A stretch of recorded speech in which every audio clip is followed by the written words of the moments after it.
Welcome to Canna-Flix. This episode, The Commuter. I'm Emmy. I'm Beedy. And we're gonna take you through Liam Neeson on a train, kicking butts and taking names. Today, our marijuana product is Kush's triple chocolate brownie. When you buy it, it's a take and bake mix. So you get brownie mix and a little tub of THC coconut oil, and then you go home and you grab an egg and you mix it up with the oil, and then you bake it in a pan, and it comes out. You have to bake it so much longer than the directions say.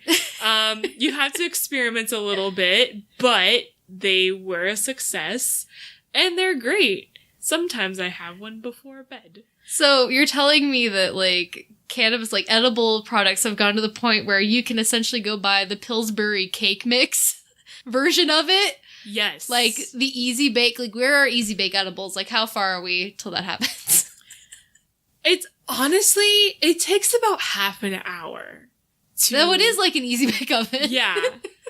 And it barely took me any time at all. All you need is an egg. And I'm so bummed because Kush, couldn't get her license. So now she's going to be CBD only. However, I bought her CBD coconut oil once, and it was an 8-to-1 ratio, so still some THC, and I was like, I'm gonna make CBD sugar cookies, because I saw an ad for them, and I wanted them, and I couldn't have them at that time, so I was like, I'm gonna make my own. So I bought sugar cookie mix, and I bought snickerdoodle mix, and I wanted to make 2 batches. The first one sucked ass. Oh my god, I failed miserably. They didn't work, they sucked. And then I was like, okay, let's try again with snickerdoodles, because I figured out the butter ratio. The first ones didn't have enough butter, because you have to replace your butter in your mix with the coconut oil. Yeah. 1-to-1. And they were so good. They were basically just sleepy cookies. Take one and you just take a little nap. Yeah, you just have one before bed, and then you're like, oh, it's a sleepy cookie. That's very whimsical. Yeah. And so Kush going forward is probably going to just have sleepy cookies that you can have. But yeah, I love her stuff. Buy it up before it's gone. She's like the next Little Debbie. That's all I'm getting from this. Yeah. Little Debbie, Kush. Yeah. We did something special for this movie. Okay, so you talking about the food? Yeah. Okay, so we figured this is a special occasion. We're seeing a film that takes place on a train, kind of like a subway. So we brought Subway in with us, and we went to the theater. Right now, traditionally, this was a pretty small hole-in-the-wall theater. I didn't know it had gotten this renovated, and when we got there, it was one of those fancy high luxury theaters where they have liquor in a glass case to show you. They have self-serve icy machines. It's not they make it behind the counter and they give it to you. No, you can get up halfway through your movie and go get it, refill your cherry icy. It's very luxurious. They trust their audience enough, thinking they spent enough money to come here. There shouldn't be too many incidents with children and adults, with their mouth open underneath the spigot. Also, I want to note on that same note, our whole row, if not several of the rows behind us, I looked, brought in things that were not purchased at the theater. Seriously? Okay, so the people next to us, I saw the guy turn at one point. I thought he was looking at us to be like, why the fuck you brought in food? Because he was kind of looking to see what we got. And then I looked, and it was an older gentleman and his 2 teenage sons, or early 20s, somewhere around there. They all had Ziploc baggies of snacks with their names written on them. Oh! I waited to tell you, yeah, he had his name, Dave or something on there. I was like, oh, somebody planned your trip to sneak in food. That's adorable. But yeah, everybody was popping soda cans, so I was I didn't feel too bad in the luxury theater. Good. with the Subway. Good. Trying to unwrap the thing, as quietly as possible. We were a little loud. Once the movie started, I was This bag is causing a distraction. Talk about the ads. Okay, so I was hanging out with a friend last night playing with Dungeons and Dragons, and we had some downtime, and he had just come back from France.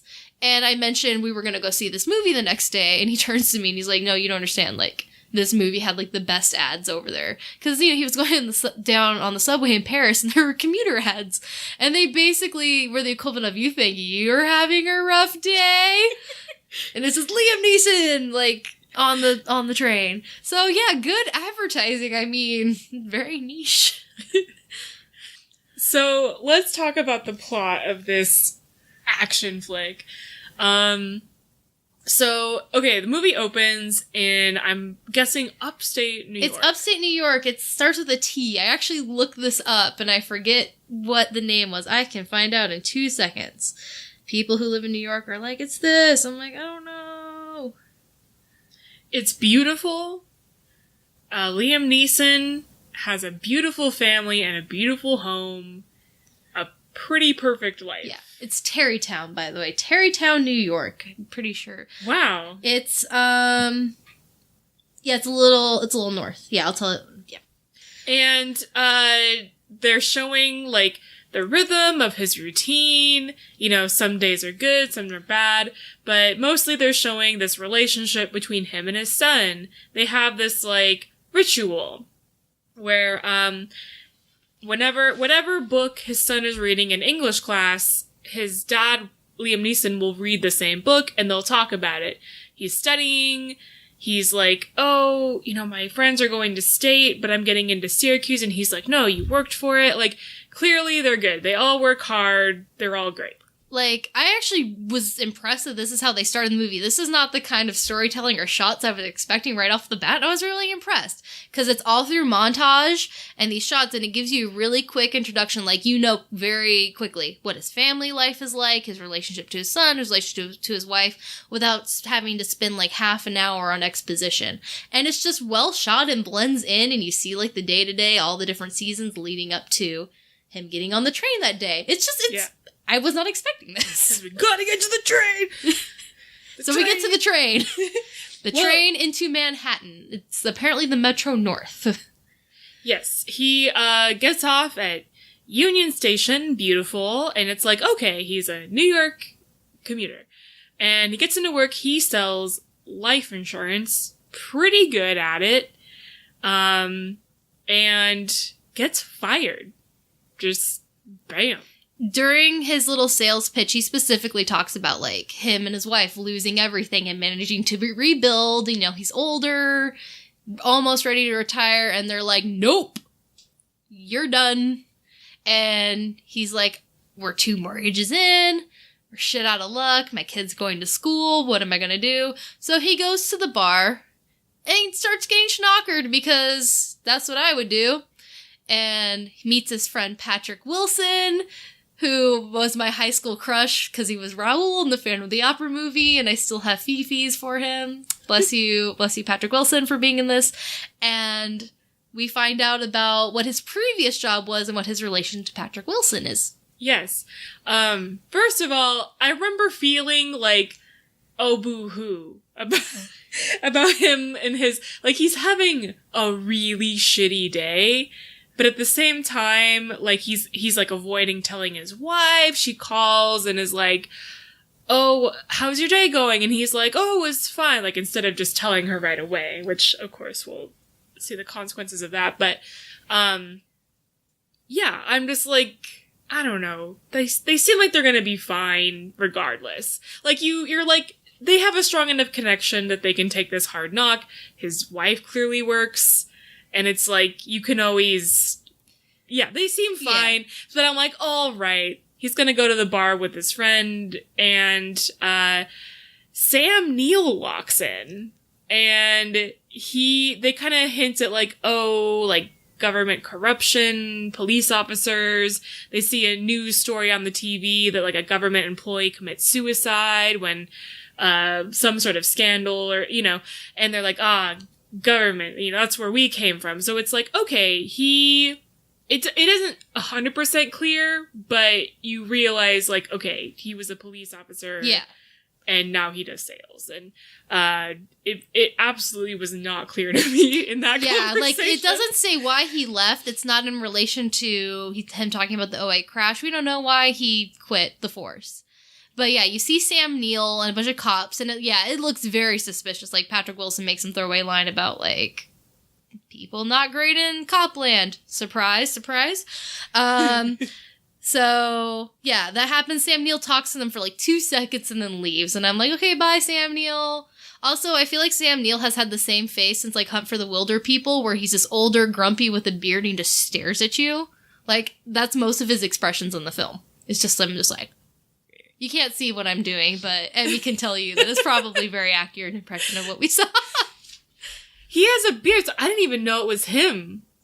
I was just like, hey, you slightly familiar actor. And for a second, I was like, Jurassic Park? And then I was like, no.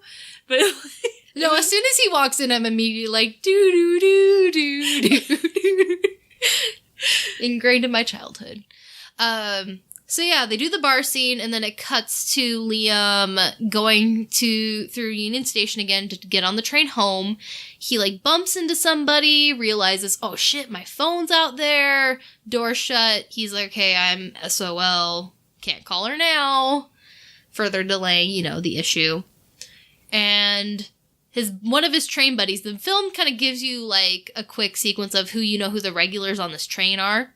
And one of the regulars that he hangs out with, this older guy, is like, hey, you see that woman checking you out? Which leads to him meeting the woman who's checking him out. Isn't his friend on Breaking Bad? He kind of looks like that guy. I honestly... Isn't he Saul? No, he's not Saul. No, he's not Saul. That's, I can't remember his name. Odenkirk? Yeah, Bob Odenkirk. Yeah. Thank you. He's like, not Mr. Bob Odenkirk.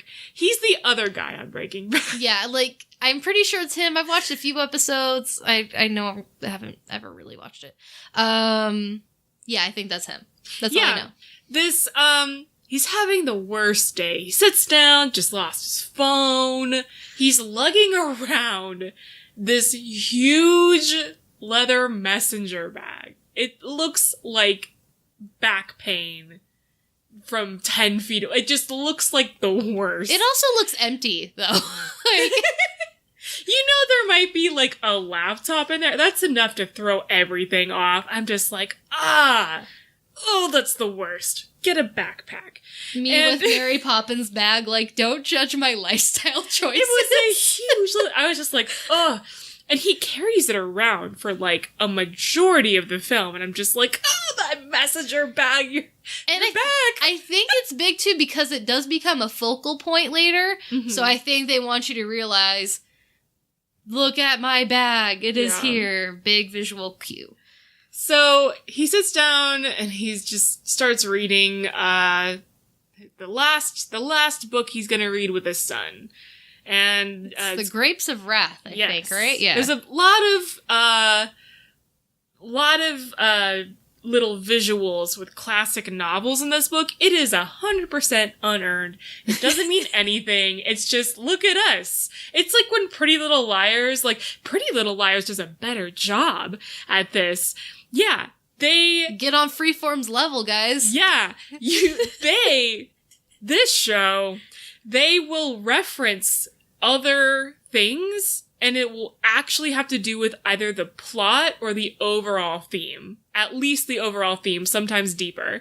And you can do that by looking up, like, everything in the first episode. Look it up. We did it one time. We were like, hey, they do their shit. They get a little lazy, but whatever.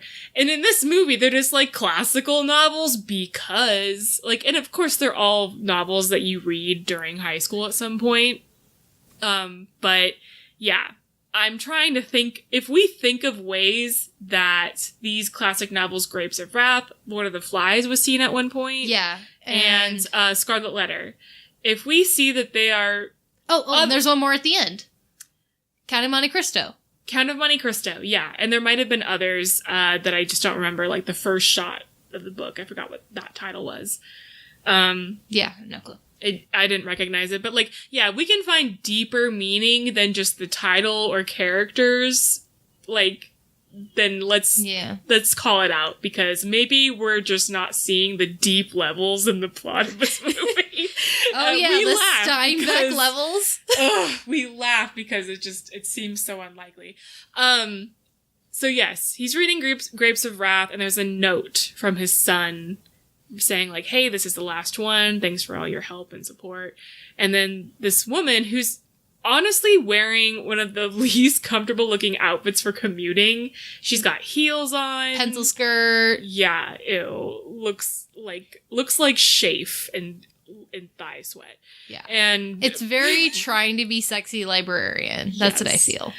And she says something like, some of Steinbeck's best work was, in a letter to his dad or son. And I don't know if that's true. I could fact check it, but I don't like this movie enough to care, so I'm not gonna. We'll put something in later and be like, edit in. Yes, this was right. Please, don't worry, I won't make you do that.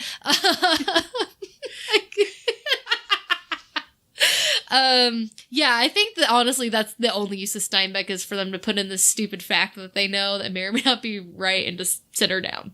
Literally, that's all that book serves. So the conspiracy, by the way. Vera Farmiga. I can't remember. Vera Farmiga plays Patrick Wilson's wife in both the Conjuring movies, where they're the Warrens. And given their the connections we find out later, I feel like, I don't know, I was like, is this intentional? Do they just play really well together? So we're just gonna have them be a thing? Either way, I was like, the Conjuring conspiracy, that's all I could think of. I haven't seen either Conjuring movie. They're not bad. Okay. They're not bad. But yeah, anyway, I just wanted to point out because it was bugging me the whole movie. But yeah, she comes up and has a nice conversation with Liam. And it's the worst because you know what a horrible day he's had. And she's like, oh, it's my first time on a commuter train. And he's like, yeah, like just trying to be nice. He's a nice guy. And she says, I study psychiatry, or that's my job. And there's 8 different kinds of people. And each one of these people on this train fits one of those 16 personality types. 16, yeah. Sorry. And then she kind of gets more specific and is like, yeah, do you think you can find the one person on this train that doesn't fit? And could you do that? Would you do something that would be so tiny and it would affect, someone's life? And you'd get like $100,000. And he's like, he's interested, but he's kind of like, what the fuck, lady? She's very intent, this whole conversation. Like, it's not casual at all. Like, she is reading him off the bat. Like, it's very obvious. Mm-hmm. And, so basically she's like, yeah, you're an ex-cop. You know what you're doing. You need to find the person on this train that doesn't belong here, find their bag, and then plant this tracking device on their bag. All you gotta do, and you have to do it before the end of the line of the train.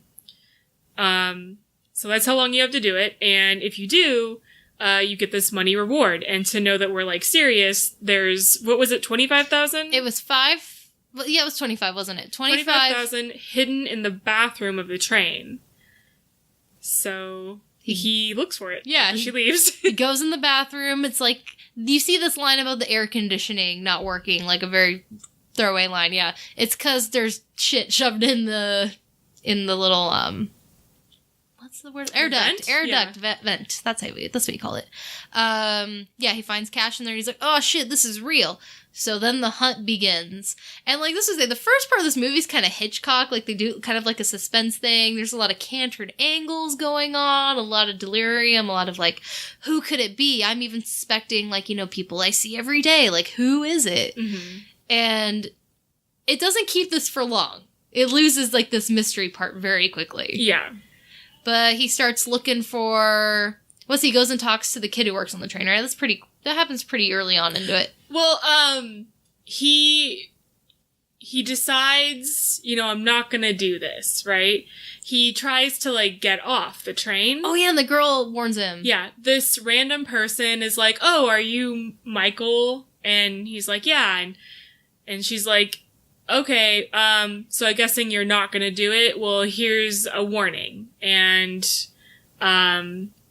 he has, this little piece of paper, and inside of it is his wife's wedding ring. Yeah. So he's like, oh, my family's in danger. So he tries to stop it.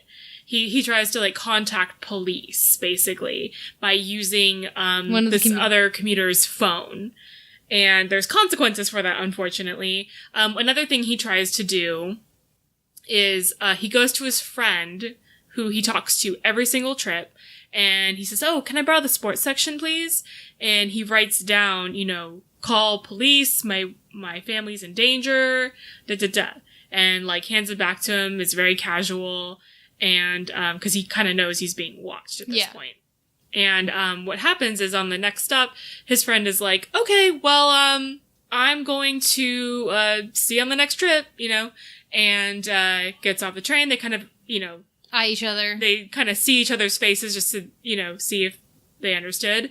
And Liam Neeson, gets, I think, a phone call on the same phone that he's borrowing, and looks out the window. Basically, it's this woman on the phone each time that he's able to, whoever is calling him, saying, you know what, you can't do that. You can't try to get out of this. Basically, like, you're forced into this. You took some money from, you know, basically, whether you want to do it or not, you're doing this. And he's watching the guy who got the newspaper message out the window. He's crossing the street, and some random person just shoves him in front of a bus and kills him. She stops the train. Somehow she gets the train stopped on the railing enough time for her to be like, look out the specific window. Mm-hmm. And he just gets pushed. And that's when you realize shit is real. Yeah. They're making it seem like this is a huge conspiracy. Tons of people are involved. And so he's genuinely afraid now. So, he has to start, you know, looking for people. He says, okay, well, the last stop, that's the stop that this person's gonna get off at. And it's stop number 7. And on this train, like, this isn't really something that people do. Is it not? I've never experienced a commuter train living where we live. We have a commuter train. Not like... It's a cute little train. It's not like this train. But on this big adult train for commuting, it's not the one in our community. Not my first training commuter. It's very important to a lot of people, and if I didn't have a car, I would be depending on this train a lot. I took it a lot in school, so yeah. It's really cute. Beep, beep. It's literally the sound it makes when it crosses the tracks. It's like a little monorail on the ground. It is. Except it doesn't take us to Disneyland, so it's not as interesting. It takes you to work. Yeah. But on this commuter train, people put their tickets on their seat, so the person coming by to punch their ticket, the conductor assistants, can just take the ticket, punch the stop they're getting off at, and put it back on the seat so that they can kind of eye and make sure everyone's paid. Very efficient way to do it. It makes a lot of sense. And it's kind of old school, though, because you'd think that, because with our train, everything's digitized. So there's a barcode they scan. Yeah. But with this, just basic system, they can just eye the whole car and see, okay, whose ticket is not up? Whose ticket did I not punch? You know? It makes sense. So he can see all the tickets and be like, okay, I'm going to look around and find every single person who's getting off at stop 7. And that way he's narrowed it down to around 6 people? Yeah. It's kind of very Liam Neeson on the Orient Express kind of thing. Where they're very much archetypes. The nurse, the musician, the angsty kid, the Wall Street piece of shit. They're not people, they're just caricatures. Yeah. So let's talk about the 6 people, because I really love this. So yeah, there's a Wall Street asshole. There's the nurse. There's this angsty college kid. There's a spazoid who with a duffel bag who keeps moving around. Oh yeah. There's a dude with a guitar, so a musician, and then there's this guy that you keep looking at because the camera keeps like misdirecting you to him. Yeah. He kind of looks like the spazoid guy with the duffel bag, and then this other guy that like has no other traits except for like a beard. And you know, you didn't see him in any of the other commuter scenes, so you're like, okay, this guy is new. Maybe he's this random, you know, he just seems random and not like an archetype. So you're like, okay, it's him immediately. Yeah. So Liam Neeson starts making his way through the train, and the first person he talks to is the stockbroker, who he's the stereotypical douchey stockbroker. Insults Liam when he tries to ask about, oh, why are you asking about where I'm going? Blah, blah, blah. Liam's like, okay, deuces, I'm out. And then as he walks away, hears him make that Goldman Sachs line. And Liam Neeson, hero of the American people, is like, on behalf of hardworking Americans, fuck you. And I'm just like, you're not the American hero I expected. But okay, Liam, we got this. I don't know what to say because he honestly is living a dream. And I'm just like, boo fucking who? He recovered really well from the whole crash. I'm like, you got a 2-story home in a nice neighborhood. I mean, I don't know. I've grown up in apartments all my life. Like, I can't imagine that. I thought it was very boo-hoo middle class. When honestly, he is upper middle class. I don't even... Yeah, it's hard to make that connection to how much... That's the one that you don't really feel like you connect to how much, like, they suffered or went through. Because I'm like... And it's not because he's on a commuter train, because if you live in New York, it doesn't... Common. Yeah.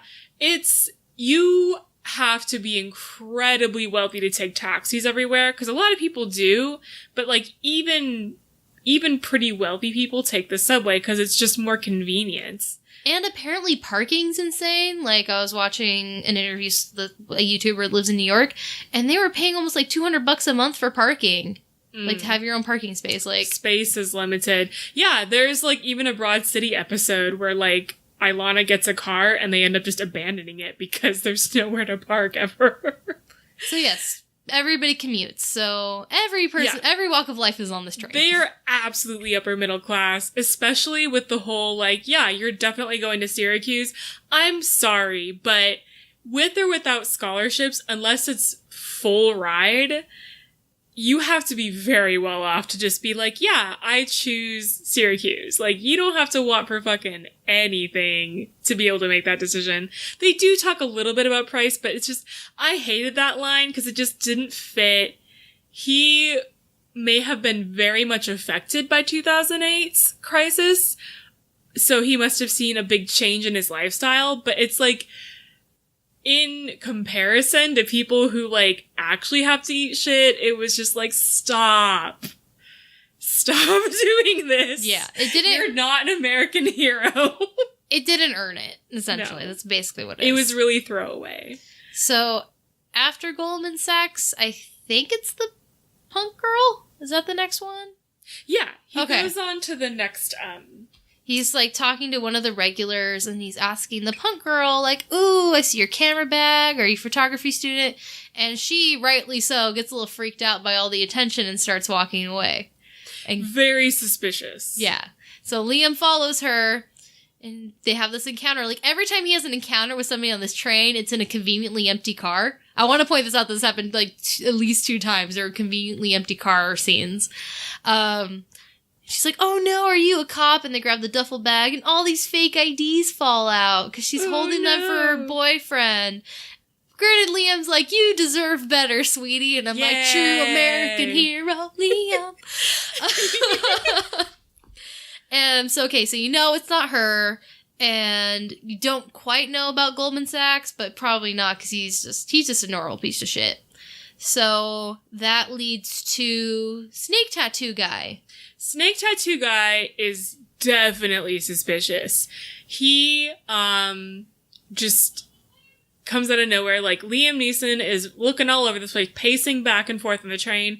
Finally, he gets into one of the, little, connector parts of the train by himself. And this guy just, like, comes out of nowhere and, like, starts wailing on him. Because he does, I forgot, because he does the see something, say something thing. They focus on the poster and he's like, hey, friend, can you do random bag checks? So they go check the nurse, starts stirring shit up, the dude freaks, and then, he meets Liam in the connector car. Yeah.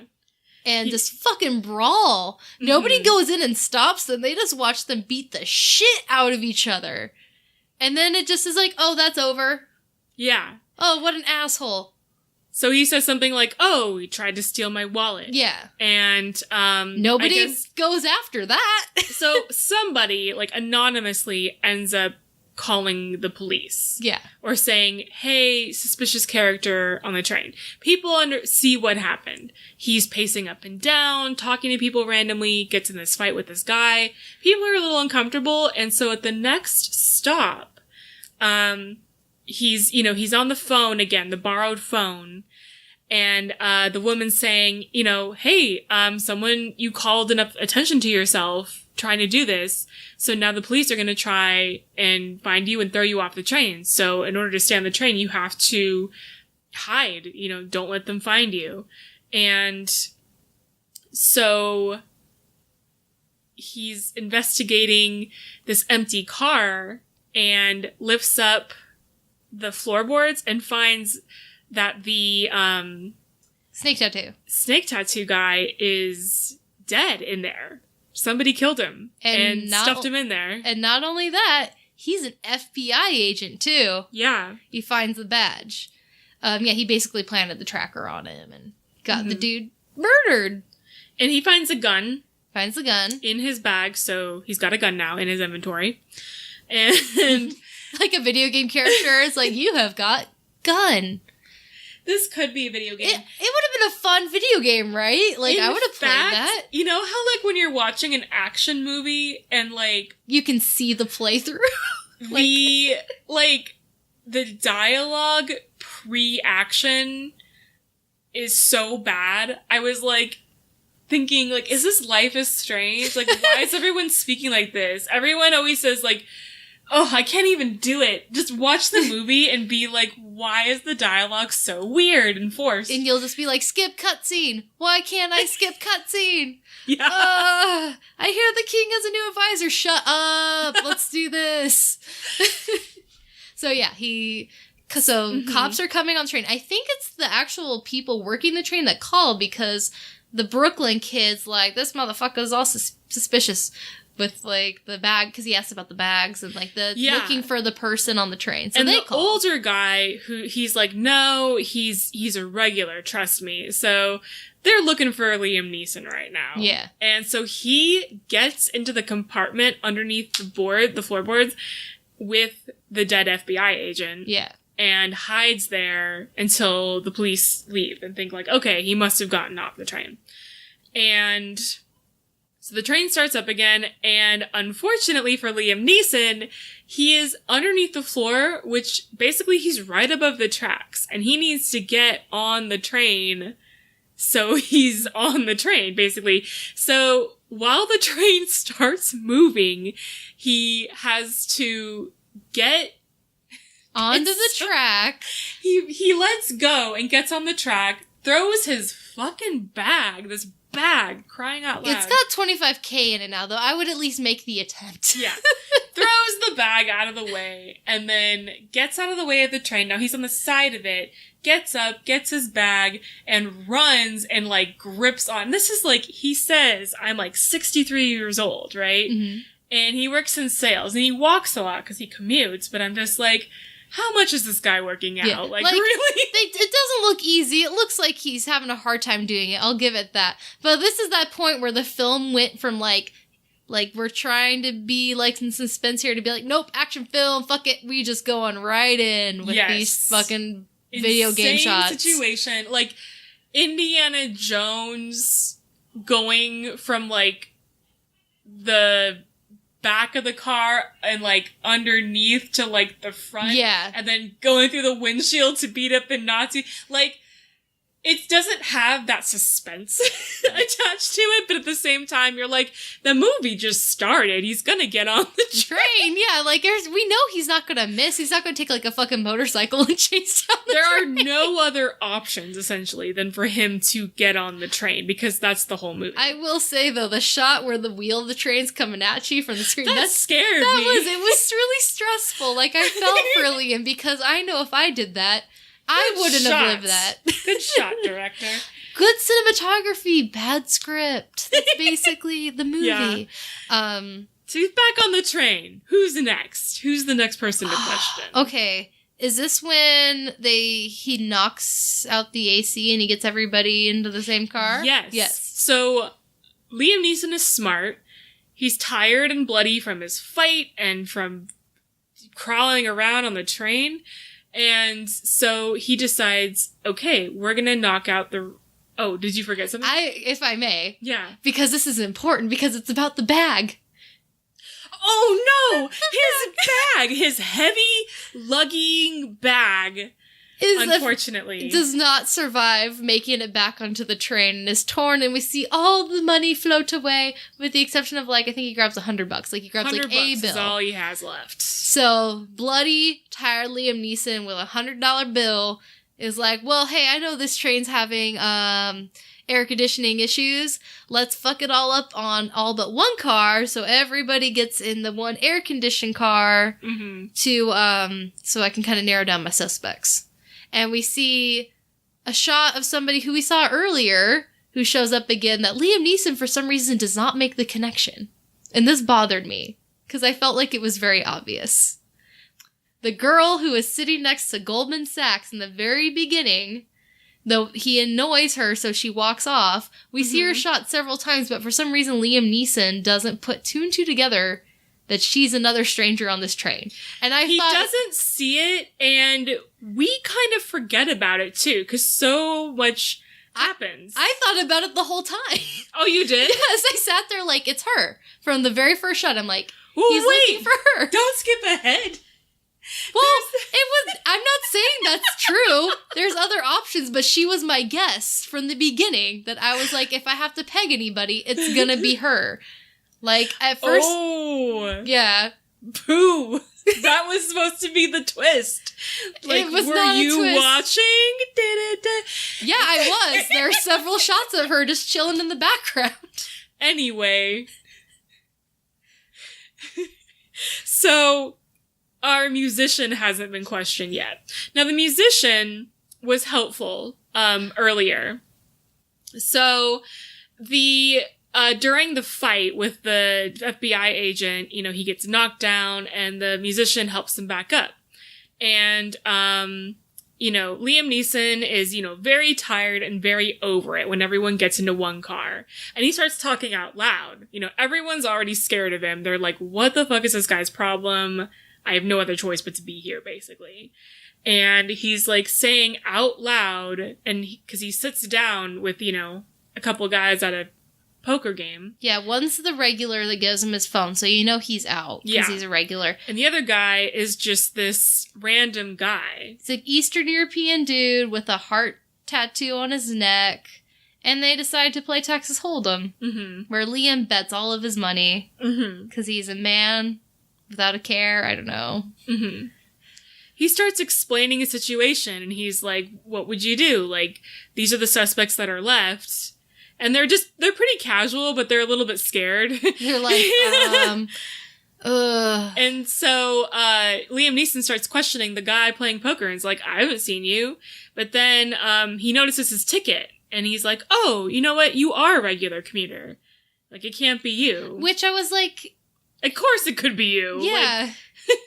But at that point, I'm guessing that the musician, he overheard a lot of this because he's been watching, and he leaves the train car to go into an empty one.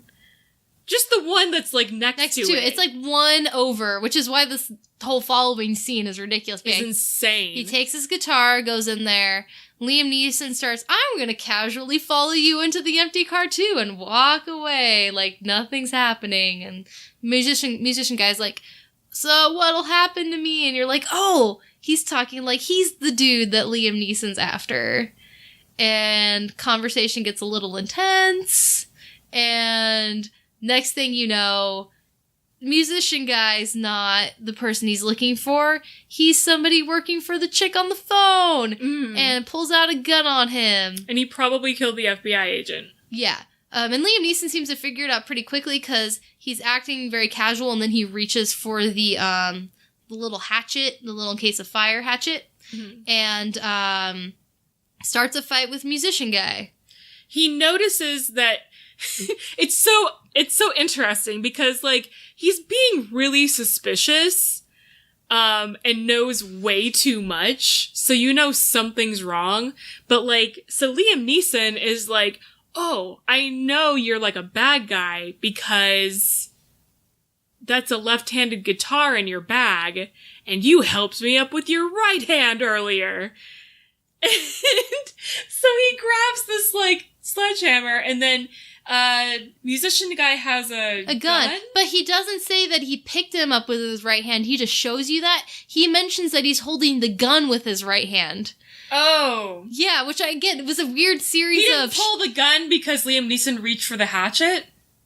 Like, he pulled it out after Liam Neeson gets the hatchet, and he pulls out. It's like, oh, so I guess you figured it out.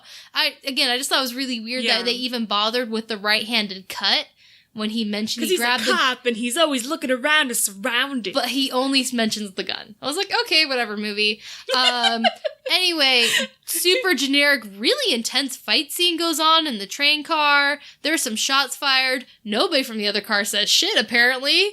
Like, I'm pretty sure that's audible, even with the train. No one comes to intervene. Windows are breaking. The musician holds Liam Neeson's head out the window as a train is coming the other way and just barely misses him. And I don't know how it happened, but somehow the musician ended up going out the window. Like, Liam goes in, you see the body flip out, and I'm like, somehow okay. He found enough strength to not only fight of having his head out the window, but he, like, comes in and, like, throws him out. I'm just like, what?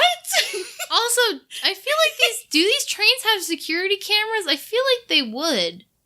Like, all this shit's happening, but nobody's saying shit. No one is saying shit. And I'm guessing that this train was rigged to not have cameras.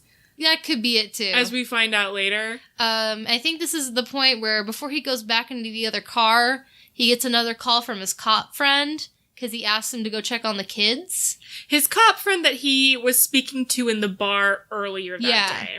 Mm-hmm. And there's something about, oh yeah, we're going to send people to get the kids, blah, blah, blah. You're like, okay, cool. Goes back into the car. Everybody's like, where's the musician? And they're like, do-ho-ho, he got off. And everybody's clearly looking at each other because there was no stop in between when he left and came back. But nobody's suspecting murder.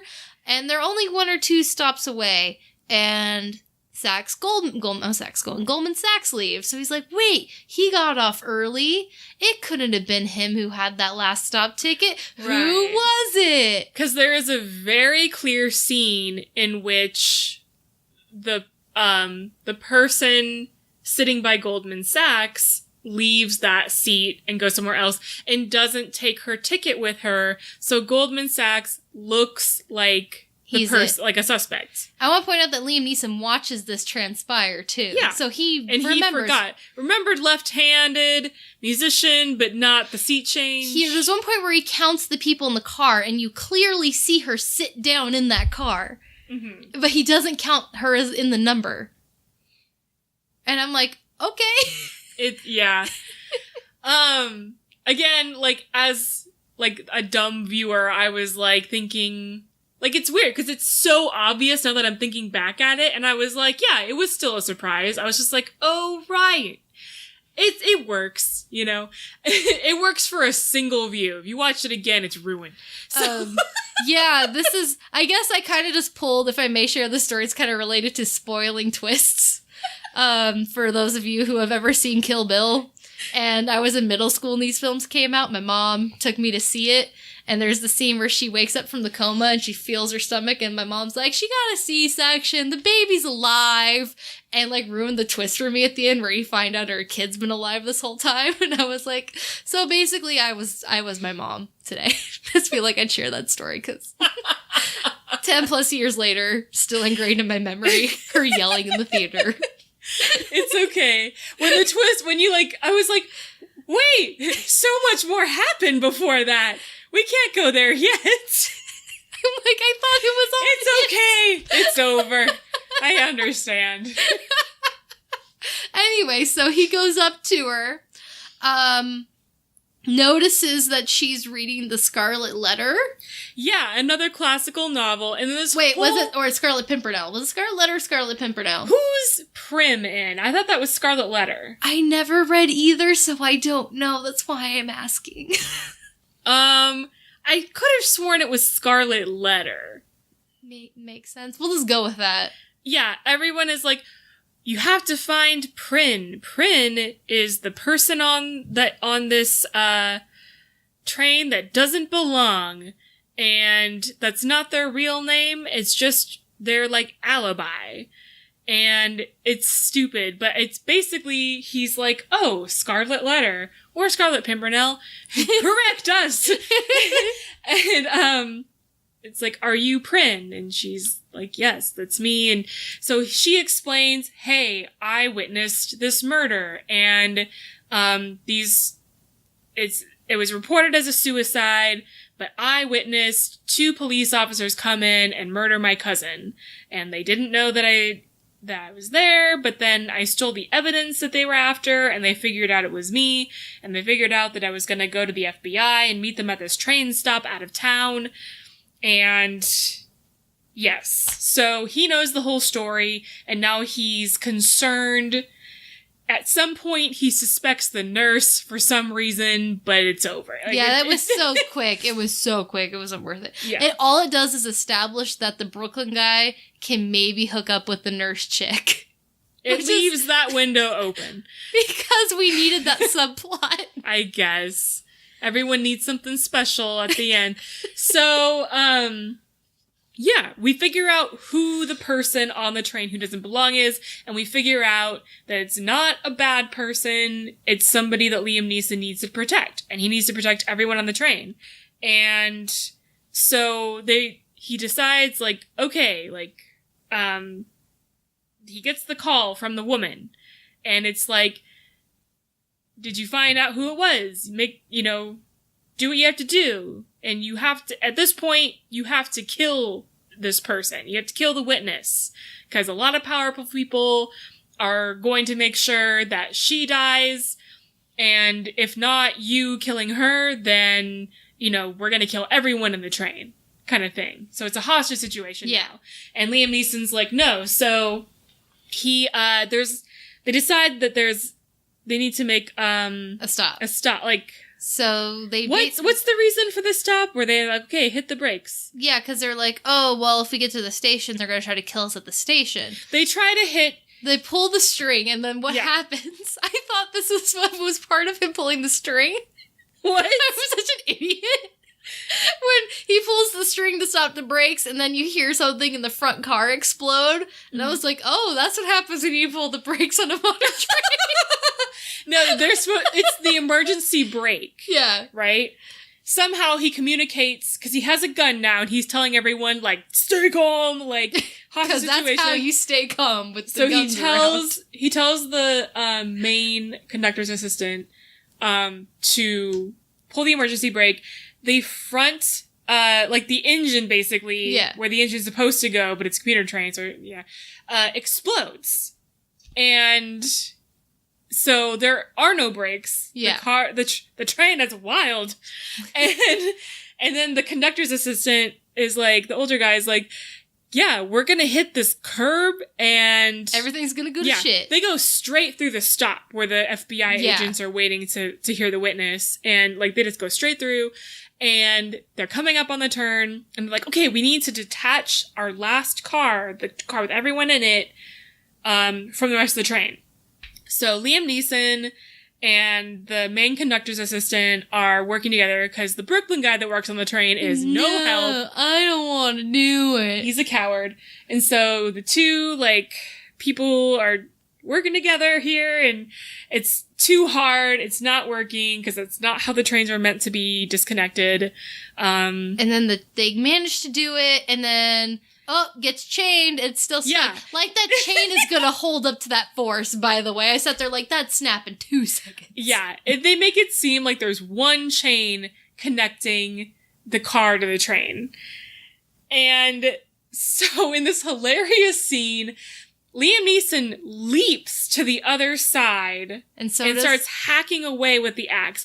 And for some reason, the conductor's assistant, I guess, because he can't do it on his own, so the conductor's assistant jumps over as well. And he says something like, I always thought it would be either the people that got me or the train. And I knew it was going to be the train. Like, he's going to die. Like, he's a little bit older, I guess. But it's like, come on, you're like the nicest person in this movie. You are like the best character that we've dealt with today, sir. I'm really bummed about this. But he helps Liam Neeson.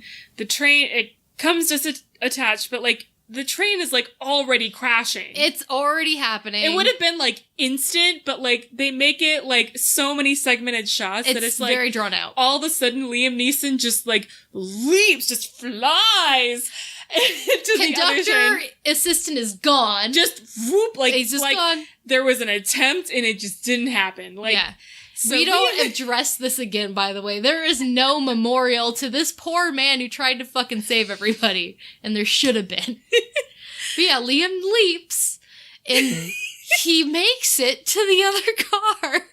Amongst explosions and train cars starting to flip, Liam Neeson and his sick skills jumps onto the car, and then almost falls off, and then the really skinny little conductor's assistant that didn't want to help can still apparently lift Liam Neeson amongst all this and drag him back into the car to safety. Yeah, and the whole time, the last car is, it's not quite, flipping over and rolling like the other ones, but it's just, it's sliding, it's moving around, it could flip at any moment, everyone's scared, everyone's getting injured. Finally it stops, and Liam Neeson's quick! Cover the windows with newspapers. They all get water, which they all have water for some reason. They all have newspaper in their last car. And they cover up all the windows because who comes up next? The police. The NYPD comes up. Because we find out that the girl who witnessed the thing, the dude was killed by a cop. Yes. So we know the cop showing up is bad news. And who comes in? Evil Sam Neill. Sam Neill comes in and you're just from the bar. He was supposed to be bad because they were saying bad things. And he literally looks like he's in the mafia. Yeah, it's okay, dirty cops coming in to take out the final witnesses. And honestly, I was they should just blow up that, if they're all witnesses and they all heard that story, but they didn't know. Yeah. That.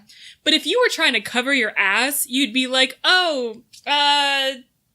over crash. The next couple of months, just slowly let everybody, or train crash. Yeah, that works too. That's a little quicker. Everyone died. Oops. And also, Liam Neeson's friend from the bar is there. The guy who's been calling him and Patrick Wilson. Yeah, Patrick Wilson is also there, and he's there to help. And because they're making it seem like it's a hostage situation, because Liam Neeson did have a gun. Yeah. And he was, holding it against these people, trying to get them to cooperate so he could find Prin. And so that's how they're treating it. Snipers are ready to shoot. There's already, a news, helicopter there saying that it's a hostage situation. I'm just damn, you guys are quick. So they're talking through the door, and they decide, okay, we're gonna let some of the people go. And Liam Neeson's okay, everyone except for my suspects, essentially. And his one friend. Yeah. Who was playing poker with him. Basically. It doesn't look like they let out more people than you saw at that part of the movie. I felt like they were supposed to be the only people left on this train. That's yeah. And also there's several people I never saw before in this film that's running out of the train. I know. There's there's extra people. It's a clown car train. Yeah. It's a clown train. And so his friend gets on the train, and all of a sudden it's oh, you're part of this. Because he's like, he says a line that's similar to something the witness heard, and you're like, aw shit, your best friend is a killer cop. Mm-hmm. And he is involved. It's not clear if it's like the whole police force or just him. Because you still see shots of Liam Neeson and you think they're in cahoots together. You're like, oh, it's all... Sam Neill. Sam Neill. What did I say? Liam Neeson? Oh, yeah, sorry. You think Sam Neill's in on it. Yeah, who is Sam like Neill. the police captain. You're like, oh shit. And he has the body thing. Is this a thing that exists? Okay, I asked one of the guards at work today. Okay. It's a real thing. Oh my God. It's thermal technology. Citizens don't necessarily have like the money to have stuff like this, but it is a regular piece of equipment in military and police forces. So NYPD would be large enough to have something like this. Yeah. It's a little like thing you put on your shoulder. It looks like a little spotlight. Yeah. But it's blue. And essentially, if you're using thermal cameras to see like, oh, here's the outline of a body through the train car, this one's yellow and that one's blue. The blue one is the one we don't want to shoot because that blue light is basically indicating like, oh, this is going to override your thermal energy or whatever. Yeah. Not sure how it works. Not 100% sure that explanation explains it, but they know who to shoot. So they keep getting in these scuffles. They're fighting on the train, saying, okay, I have a knife now. I'm going to stab Liam Neeson with my knife. Oh, who has the gun? You know, and Liam gets stabbed several times. Lots of times. The guy who's playing poker, the guy with the tattoo, who is one of the suspects, he gets shot right away. And there's this amazing scene before it all goes down where he's like, who is Prin? Like, who is it? Like, I have to kill you. Oh, yeah! Because if Liam Neeson didn't kill you, I need to kill you or else we're all going down kind of thing. Just watch. And so it is literally, as soon as it started happening, I am Spartacus. No, I'm Spartacus. I was like, we're doing it. All right. Yeah. We're all Kirk Each Douglas. one of the suspects stands up and they're like, I'm the witness. I'm Prin. And then it's like, none of us are Prin. And it's just like, okay, whatever. Yeah. This is no. So, yeah, that backfires and he shoots like the first guy. And like, then they fight, and pretty soon, Liam Neeson manages to get the device off of his cop friend. And so he's holding it. The snipers get confused. They accidentally shoot the Patrick cop. Wilson, yeah. And at that point, it's all over. The bad guy's dead. They come out. And no, it's not the whole police force. It's one dirty cop. And then, because then Sam Neill comes over and he's like, yeah, we've been investigating corruption in the department for a while, including your friend here. Sorry it took so long. And you're like, Sam, you knew better than this. And there's a little bit of hope because he's like, we could really use guys like you on the force. I'm not going to lie. This conversation, I feel like, is hopefully, if they did a sequel, is a setup for it with Sam Neill and Liam Neeson fighting crime, and I would watch that. Please write this. That's the movie I want. It'd be great. The ending is really dumb. Essentially, it is, Liam Neeson's back on the train. He has another job again. Woo. And he finds the woman is on the train. Yeah. The woman is back on the train. Like, this is apparently how she gets her victims, is choosing whatever she does, she chooses them via train. And so it looks like Liam Neeson now works for the FBI and recruits the woman to be a part of the FBI based on how clever she was with that whole train which is insane. Is it recruiting or is it him just like, oh, bitch, I caught you? Because that's what I thought it was. Also... Oh, interesting. I thought he was recruiting her, but he wouldn't have done it like that. Like, she's thinking at first he's just doing it vigilante style, and then it's like, JK, I somehow graduated FBI Academy in my 60s. That was like my first thought. I was like, how did you get through? He had his palm up, and the badge was facing up, so you could clearly see it, and he puts it toward her, like, as an offering. That's why it looked like I thought he was just showing off. Oh, he could have been showing up. What an asshole. Boop. And yeah, but I guess if he was arresting her, he would flip it up so you could see it like that, like... X-Files, not look at what I have to share in 5th grade class. Yeah. Yeah. Yeah. So I thought that was dumb because I was like, she deserves murder. And he's reading The Count of Monte Cristo. She's reading, yeah. Again, I don't understand the connections other than being like, we're classy. Even makes it even less boohoo. It's like, ooh, whatever. Y'all read Alexander Dumas as much as you want. This movie does not pass the Bechdel test. It has some women in it, but it's just kind of lacking. There are people of color in this film. That is true. Yeah, in different roles. So that's good. That I'm glad that the people of color, like, got some numbers rep, are up. Yeah. Because you know what? Those are the people on a commuter train. And you know what? None of them were the villains. The musician was a villain. But do you feel like, I feel like he was also just put in that spot. Like you said, he says that line where you find out. He had some pretty big fighting skills. But he also talks about his family being on the line too. So I'm like, I'm a little sympathetic. He's not like super bad. I guess. He kicked ass though. I was impressed. Yes, I said it's sympathetic. It's not just like mustache twirling like doo. So I'm like, okay. That was his friend. His friend was pretty evil. I did not like the woman. I did not. That was dumb. The whole, like, mysterious woman thing, I was just like, stop. But whatever. That's their choice. The cinematography, really pretty. Some nice editing choices. Just, again, it just, that tone, man. We got suspense and it's like, nope, action movie, action movie, action movie. And I'm like, yeah, lots of action, not a ton of suspense. I was ready for the movie to be over when the train crashed. And I was like, when is this gonna end? I didn't care about the actual situation with the person. It's like, as soon as it was like, oh, a witness to a crime, it was that guy we saw on TV earlier. I was like, okay, that's enough. Let's end. But they kind of went too in depth there. And I was like, all right, I'm done. Drag it out a bit more. Yeah. So, and yeah. And then he and his wife have this great relationship, blah, blah, blah. His son's awesome. They come and they're so, like, casual. They're just like, oh, Dad, is this what you do every day? Did it not, like, you almost died. Who are you?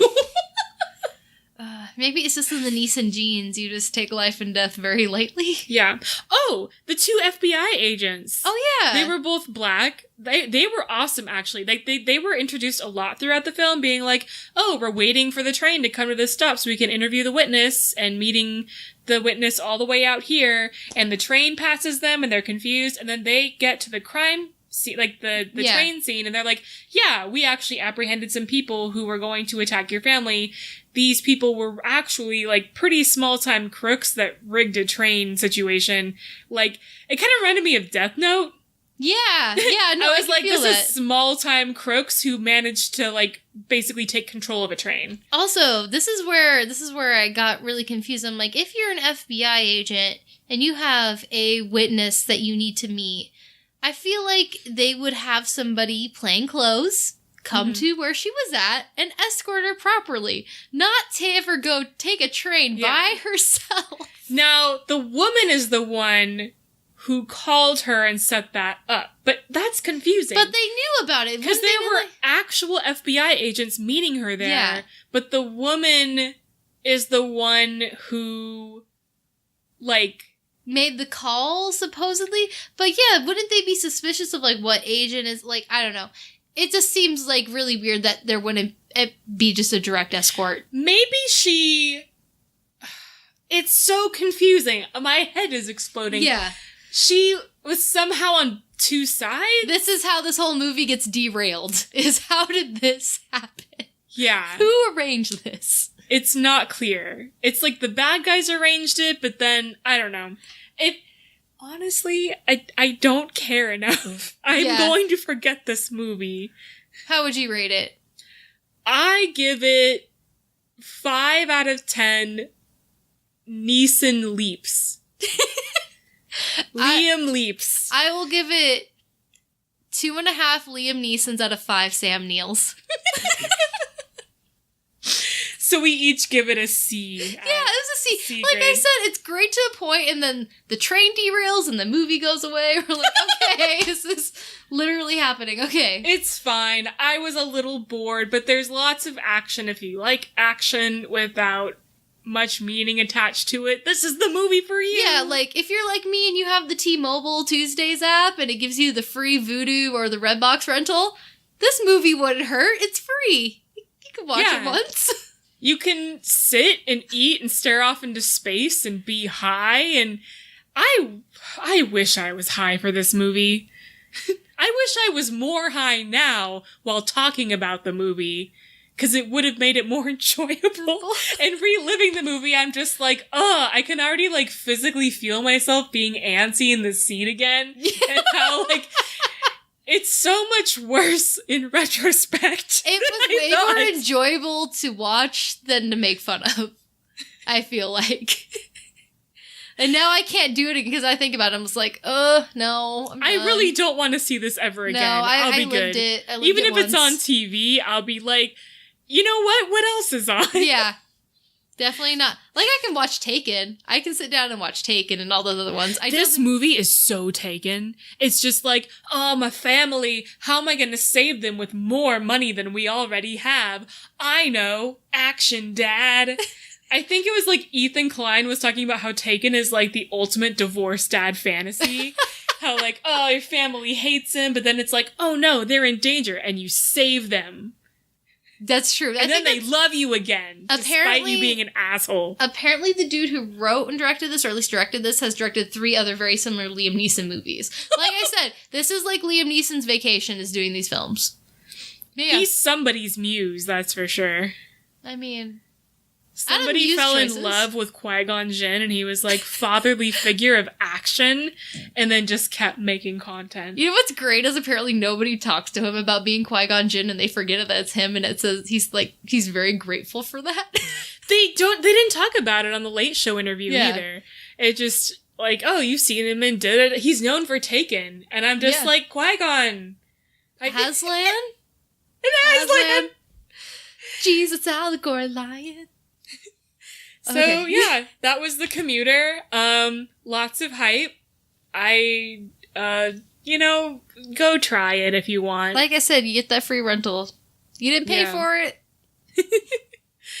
All right. Thank you for joining us this week on Canna-Flix. We'll see you next time. When we review another movie. I don't know what it'll be. I'm really hoping, like, we start to... I think our films are slowly getting better, at least. So, it can only go up from here. And that's... Oh my god! I think Magic Island was better than Father Figures. I was saying, yeah. It's getting better. Soon we'll get to, like, a good B movie. We're getting there. Alright, we'll see you next time. Bye!